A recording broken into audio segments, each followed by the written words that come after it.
Coach Antonius Arif. Dan saya, Anna Melani. Dan saya, RR Karina Alfiani. Ya, kita akan memulai acara pada sore hari ini. Oke, Karin, kita sore hari ini mau bincang-bincang tentang apa ya? Kita mau bincang-bincang tentang virtual selling, Bu. Kan sekarang di era new normal ini kan pasti penjualan akan sulit, Ibu. Nah, hari ini kita akan membahas tentang virtual selling. Oh, oke. Virtual selling ini nanti akan dibawakan oleh siapa, Karin ya?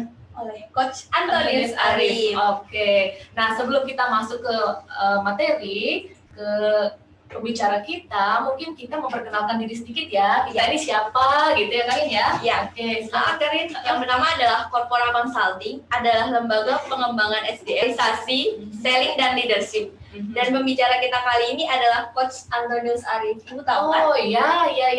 Saya pernah dengar ya. Kalau nggak salah, beliau itu dulu pernah bekerja di perusahaan ya. Iya. Memang background beliau sales ya. Iya.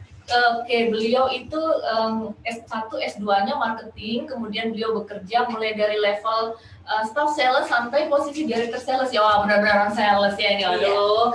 Oke, jadi dengan pengalaman beliau, dengan apa yang sudah beliau dapatkan selama bekerja, mungkin akan beliau sharing dengan kami ya, dengan kita ya, Karin ya. Oke, kita mulai saja, Karin. Ya, marilah kita sambut Coach Antonius Arif. Halo teman-teman, apa kabar? Udah berapa orang, Mas Adi? 67.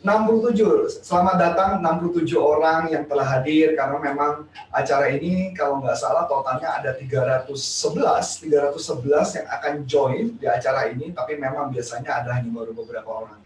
Thank you, terima kasih Bu Ana dan Mbak Karin yang hari ini membantu untuk acara ini berjalan dengan baik. Nah, oke, apa yang mau dibahas ini, Mbak? Kita ada 4 sesi nih, Coach, di pertemuan kali ini. Ya, 1, 2, 3 kita sharing nih. Oke. Kita bertiga sharing. Dan Sharing, oke. Yang keempat, kita ada Q&A dengan audiens, dengan pesertanya. Jadi nanti jika ada peserta yang mau bertanya, bisa di-chatting ke kita, nanti kita sharing bersama Coach Antonius Arif. Oke, jadi kita totalnya ada 4 sesi ya. Jadi ada 4 sesi. Nanti kita akan sharing apa itu virtual selling, gitu ya. Oke, so kita mulai sekarang? Boleh, kita mulai ya. Oke, sebelumnya kita mau bicara dulu mungkin beberapa hal yang menarik ya. Mungkin yang saya mau ceritakan kepada Bapak-Bapak dan Ibu dan teman-teman dan sahabat gitu ya. Salam kenal gitu ya. Nah gini, kebanyakan para sales mereka menunggu momen yang tepat. Momen yang tepat itu kita nggak tahu. Ya. Jadi sometimes itu yang terjadi. Tugas kita sebagai seorang sales sebenarnya adalah menyapa mereka berjualan, cari deketinnya. Nah, coba kalau saya kasih gambaran dulu begini. Gambaran yang paling gampang sederhananya adalah saya jelasin dulu ya, pakai flipchart gitu ya. Nah, jadi ini gambaran yang harus dilakukan gitu ya.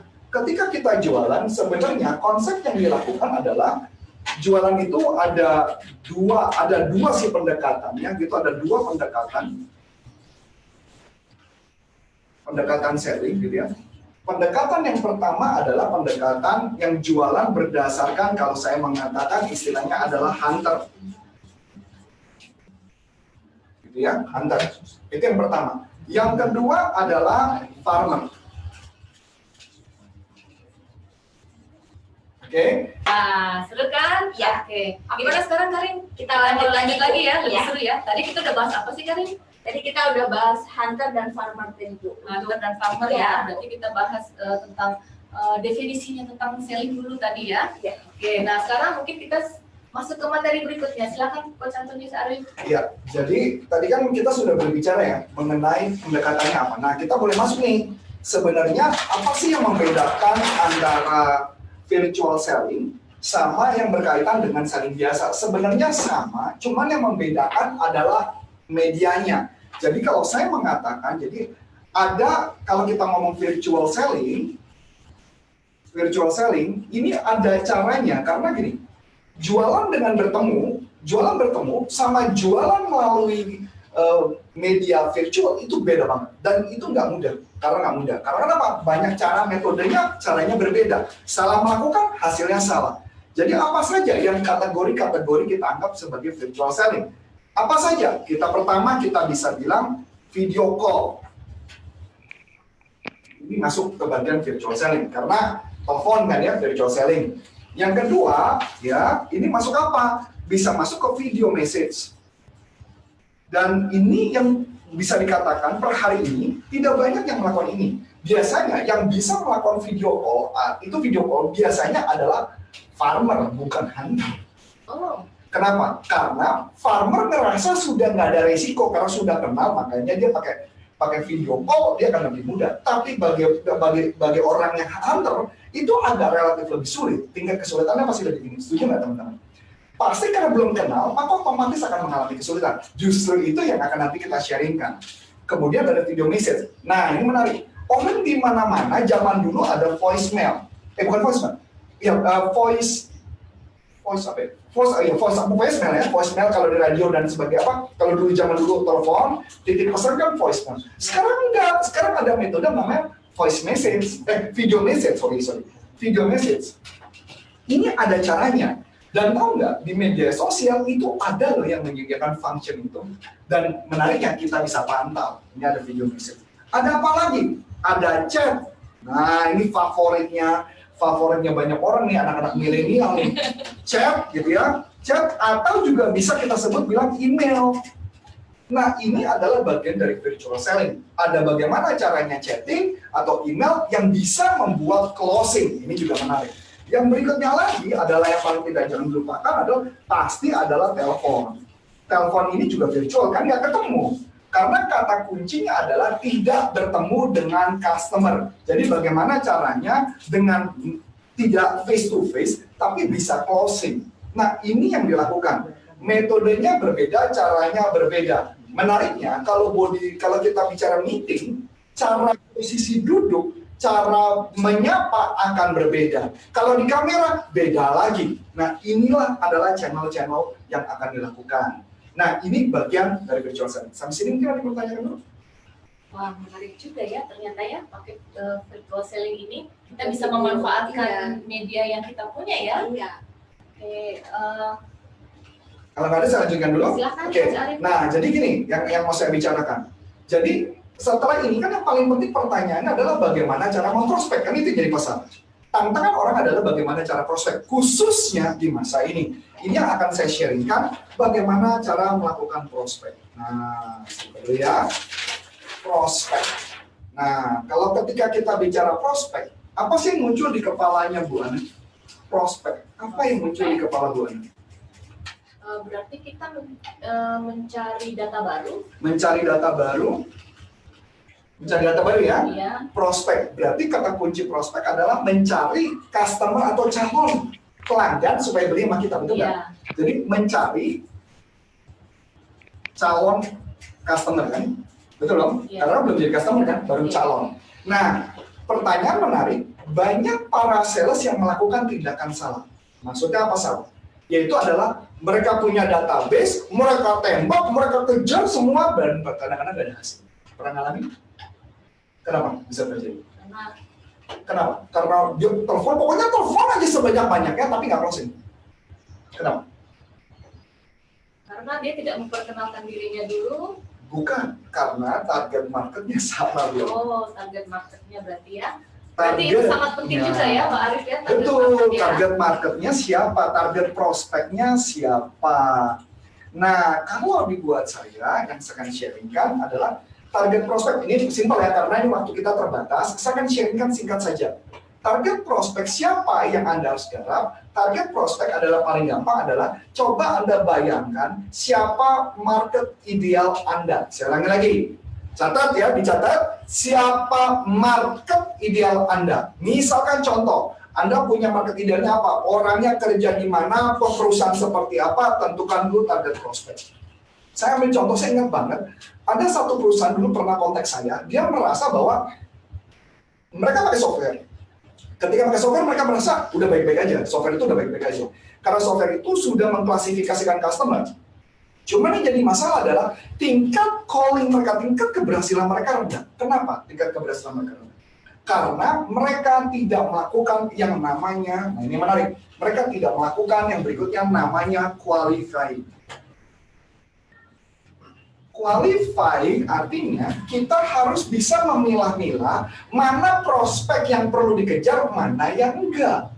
Kan nggak semua market perlu dikejar, betul nggak Bu Ana? Waktu kita punya sama-sama 24 jam. Anggaplah kerja kita sama-sama 8 jam. Kalau kita punya waktu terbatas, kita telepon semua belum tentu closing. Masuk akal?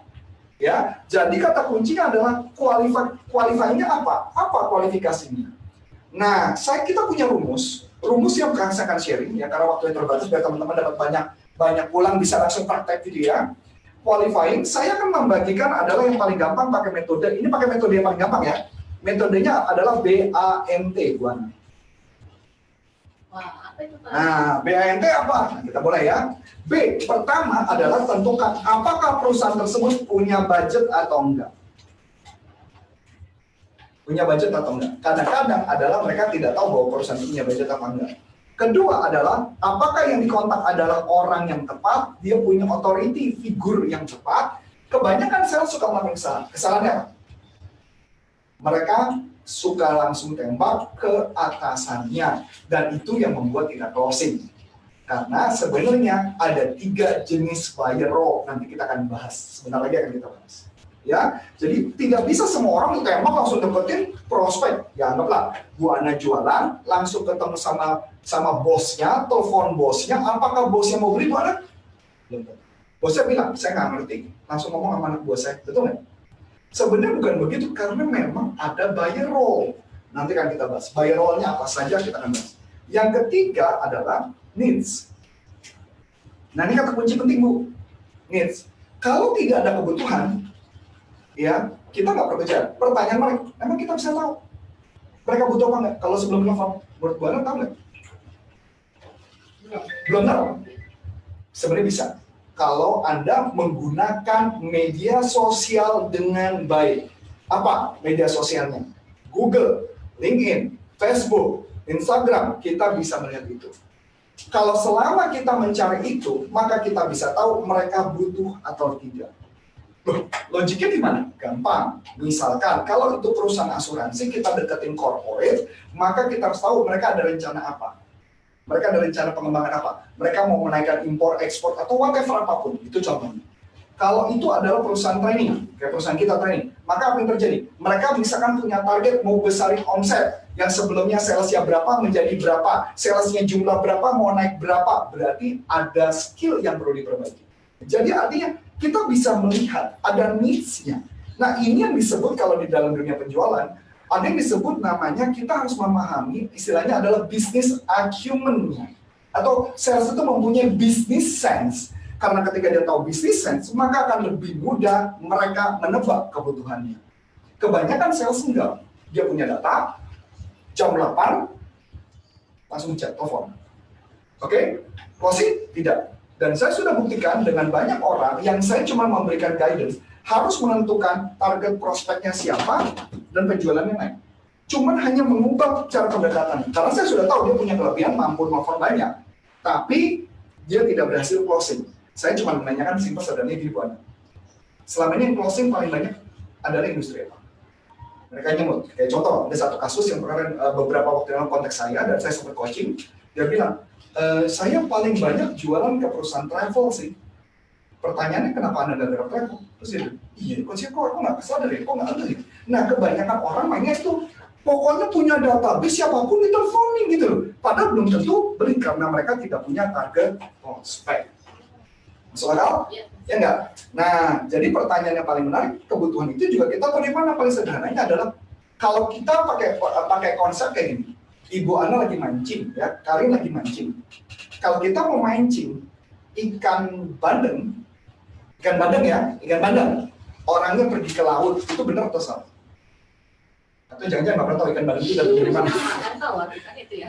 Iya. Air payau, bandeng itu air payau. Berarti kalau pergi ke laut bakal dapat nggak? Enggak, itu maksudnya. Artinya kalau Anda mau dapat ikan bandeng, Anda harus cari di tempat air payau, bukan di laut, kecuali mau cari kakap. Kebanyakan sales suka salah. Target marketnya bandeng, tapi nyarinya ke laut. Masuk akal nggak? Ini yang membuat mereka tidak menyadari target prospeknya, makanya wajar kalau akhirnya tidak ada kebutuhan. Sampai masuk akal? Pak Coach Arif, Ya. Menarik, kita harus memancing di tadi bandeng ya. Bandeng. Kita mancing bandeng di air laut ya, tapi Dalam di bukit. payau ya Karin ya. Iya. Nah, kalau customer kita berarti bagaimana kita bisa tahu dengan pasti gitu customer ini kira-kira kebutuhannya segini. Customer yang satu butuhnya kira-kiranya untuk yang B, seperti itu ya Karin ya. Betul. Dari mana kita bisa Nah, tahu? itu yang namanya ada, nanti akan kita bahas ya. Itu namanya adalah customer research. Kita akan melakukan customer research. Nanti akan saya sharingkan ya. Jadi tugas kita harus mencari tahu niche-nya. Nanti akan saya buat. Saya akan bantu palingan minimal kita akan bahas tentang tabel. Jadi biar tahu. Terakhirnya adalah gitu ya.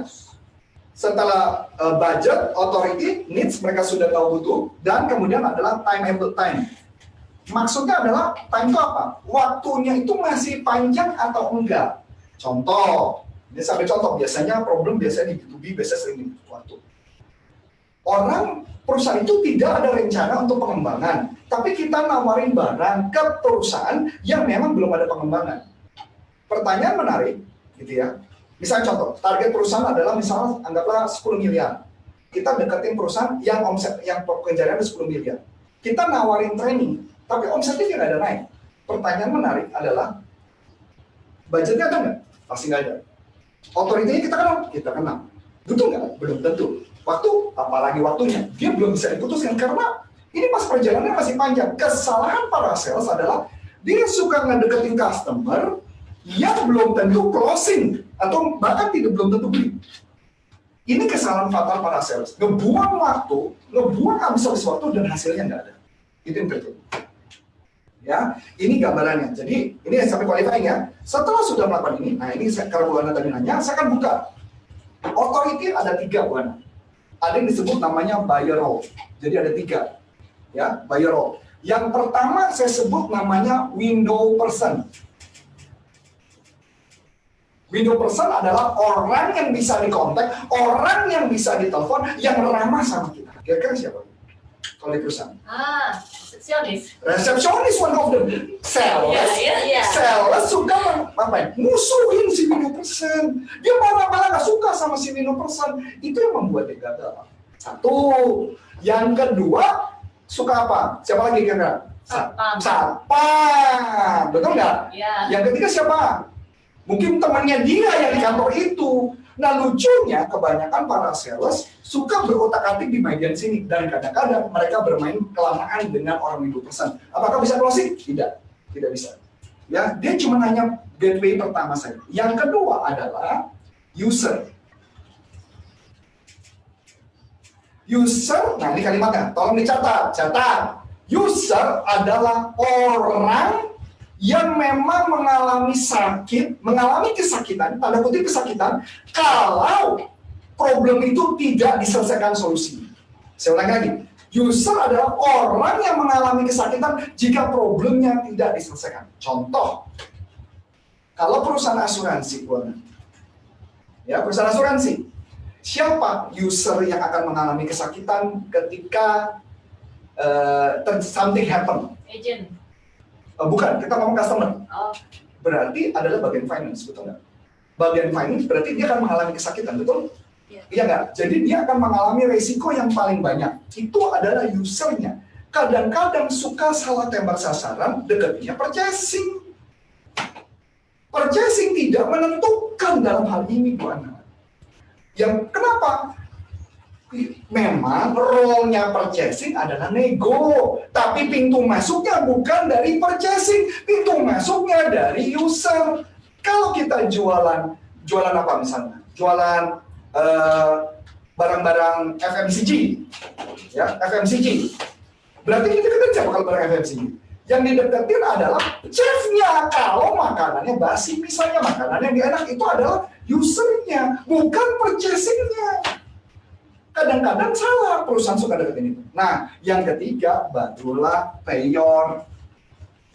Payor artinya yang bayar. Yang bayar itu kan cuma tugasnya bayar. Berarti siapa? Finance, purchasing, bisa saja bosnya tanda tangan atau enggak. Jadi inilah 3 bagian.